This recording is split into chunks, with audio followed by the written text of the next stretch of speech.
સુરતમાં ઓલપાડના પુરુષોત્તમ જીન farmers compound ખાતે ખેડૂતોનો મહાકુંભ યોજાયો, જેમાં રાજ્યપાલ આચાર્ય દેવવ્રતજીએ બેક ટુ નેચરનો મંત્ર આપ્યો। આત્મા કચેરીના સહયોગથી આયોજિત આ પરિસંવાદના રાજ્યપાલે ખેડૂતોને સંબોધતા રાસાયણિક ખેતીને ગુનો ગણાવ્યો અને તેમણે ચિંતા વ્યક્ત કરી અને કહ્યું છે કે રાસાયણિક ખાતરોના કારણે ધરતી બંજર બનતી જઈ રહી છે અને માનવ આરોગ્ય જોખમાઈ રહ્યું છે, જેથી અસર માતાના દૂધ પર પણ પડી રહી છે। રાજ્યપાલે પ્રાકૃતિક ખેતીના વિવિધ સ્ટોલની મુલાકાત લઈ ખેડૂતો સાથે સીધો સંવાદ સાધ્યો હતો અને તેમણે વધુમાં જણાવ્યું કે ઓછા ખર્ચે વધુ ઉત્પાદન અને રોગમુક્ત સમાજ નિર્માણ માટે ગાય આધારિત પ્રાકૃતિક ખેતી જ એકમાત્ર વિકલ્પ છે। રાજ્યપાલશ્રીએ દરેક ખેડૂતને પોતાના ખેતરના એક નાના ભાગની શરૂઆત કરી અને ધીમે ધીમે સંપૂર્ણ પ્રાકૃતિક ખેતી તરફ વળતા અનુરોધ કર્યો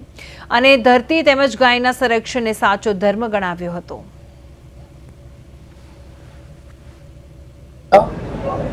वहाँ स्वच्छता अभियान, वृक्षारोपण,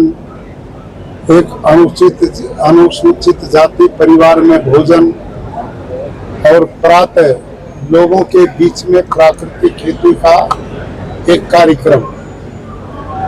और आज ये पूरा तालुका का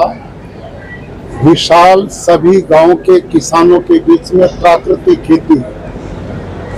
तो जन आंदोलन बनाने के लिए कार्यक्रम किया गया। प्रदेश के माननीय मुख्यमंत्री जी, कृषि मंत्री और प्रदेश सरकार पूरे गुजरात में प्राकृतिक खेती मिशन को बढ़ाने में लगी हुई है, ताकि लोगों का स्वास्थ्य बचे, धरती का स्वास्थ्य बचे, गौ माता बचे, पर्यावरण और पानी बचे। और इसी के लिए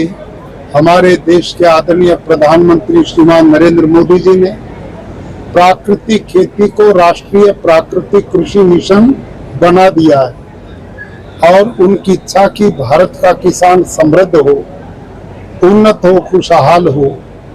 और लोग इस प्राकृतिक खेती को अपनाकर देश की समृद्धि का रास्ता प्रशस्त करें। ये अभियान अब पूरे गुजरात में है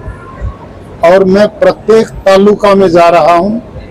और रात्रि गांव में ही विश्राम करता हूं, ताकि अधिक से अधिक खेडूतों को इस मिशन के साथ। आज राज्यपाले अमारा फार्मनी मुलाकात लीधी तो सवारमां आवीने एमणे गायनुं दोहन कर्युं। गाय पण खूब सरस एमणे दोही। त्यार पछी मारा फार्मनी अंदर मैं वॉकवे रोप बनाव्यो छे, तो एनी अंदर फरीने एवो खूब ज खुश थया અને એમણે જોયું કે આટલા બધા સારા સહજીવી પાકો એકબીજા સાથે હળીમળીને રહે છે ખૂબ જ ઓછા પાણીમાં, અને એની અંદર આચ્છાદન કર્યું છે। આચ્છાદન કહેતા કે મલ્ચિંગ, એને લઈને મારા ખેતરની અંદર અરસિયાઓ આખા દિવસ આવન જાવન કરે છે અંધારાને લઈને, અને ત્યાર પછી એમને બળદગાડાને ચલાવીને પણ ખૂબ જ સરસ બધા ઓછામાં ઓછા 30 થી 40 ખેડૂતોને પર્સનલ મળીને એમણે ઉદ્બોધન કર્યું અને એ બધાને પ્રાકૃતિક ખેતી કરતા ખેડૂતો જે હતા તેમના પ્રશ્ન ઉત્તર કર્યા અને બધા પાસેથી ખૂબ સારો બધાને સંકલ્પ લેવડાવ્યો કે આપણે એક પ્રાકૃતિક ખેતીનું મોડલ ફાર્મ કરીશું અને ઓલપાડ તાલુકો હવે ભાત પણ પ્રાકૃતિક ખેતીમાં કરી શકે છે, શેરડી પણ કરી શકે છે અને ઓલપાડ તાલુકામાં હવે એવી ઝુંબેશ અમે ઉપાડીશું કે દરેક ખેડૂતો મારા ફાર્મ ઉપર આવે અને આવીને ટ્રેનિંગ લે તો અમે તમને सारी रीते शीखवा माटे भी तैयार है। अमारी आखी ओलपाडनी जे प्राकृतिक खेतीना जे खेडूतो सीआरपी अने कृषि सखी तमने खूब सारी रीते समजावशे। तो आपणे सौ साथे मळी पर्यावरण बचावीशुं, पाणी बचावीशुं,